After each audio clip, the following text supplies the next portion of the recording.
जाओ अपना बचवालों के साथ जन्म लो, उनसे सीखो कि क्या होती है एकाग्रता। तांत्रिक परंपरा एक बहुत ही जटिल और अत्यंत गुण ज्ञान से उत्पन्न हुआ है पार्वती। इसका संसार अत्यंत विचित्र और विशिष्ट भी है। इसका जीवन दर्शन अनूठा है और इसके अपने नियमावली और विधि विधान होते हैं। इस ज्ञान और विचारधारा के अनुयायियों के लिए अत्यंत आवश्यक है कि वो उसकी नियमावली और आचार संहिता का अनुसरण करें। ये विद्या कई रीतियों और पद्धतियों का सम्मिश्रण है। इस ज्ञान को प्रबुद्ध करने के पश्चात इसके अनुयायी कोई भी अविस्मरणीय कार्य कर सकते हैं। इस ज्ञान की प्राप्ति हेतु तुम्हें मुझे अपने गुरु के रूप में स्वीकार करना होगा। मुझे गुरु के रूप में स्वीकार करने के पश्चात पति पत्नी के सारे अधिकार स्थगित कर दिए जाएंगे। क्या तुम्हें स्वीकार है? हमें स्वीकार है।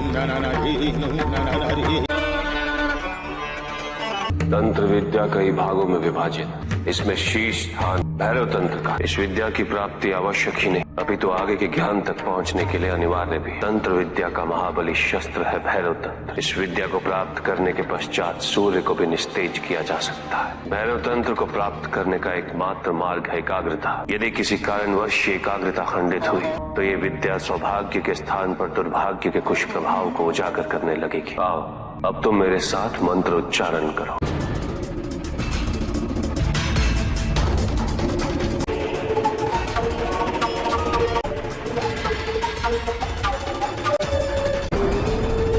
अब मैं तुम्हें भैरव तंत्र के मूल तत्व का ज्ञान देता हूँ। इसे शतक्रम के नाम से भी जाना जाता है और ये शतक्रम हमारे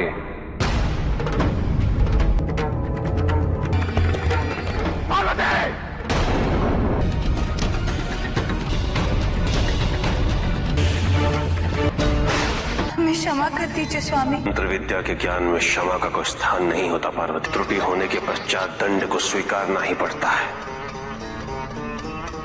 यदि तुम्हें ज्ञान ग्रहण करने की मंशा नहीं थी तो तुम्हें अधिकार ऐसा कदापि नहीं है। हम इस ज्ञान को प्राप्त करने हेतु तत्पर हैं, किंतु हमें स्वयं आश्चर्य हो रहा है कि हम कब और कैसे निद्रा से प्रभावित हो गए। आप कृपया इस ज्ञान को पुनः आरंभ कीजिए। मानव शरीर में इदा और पिंगला नामक दो नाड़ियों के बीच वक्ष नाम की नाड़ी, उसकी 6 ग्रंथियों में पद्माकर के 6 चक्र स्थित है। उन्हीं 6 चक्रों को जीवात्मा के साथ परमात्मा का सहयोग करना पड़ता है।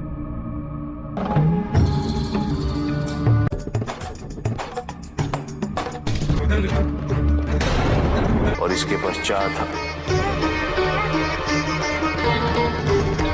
पार्वती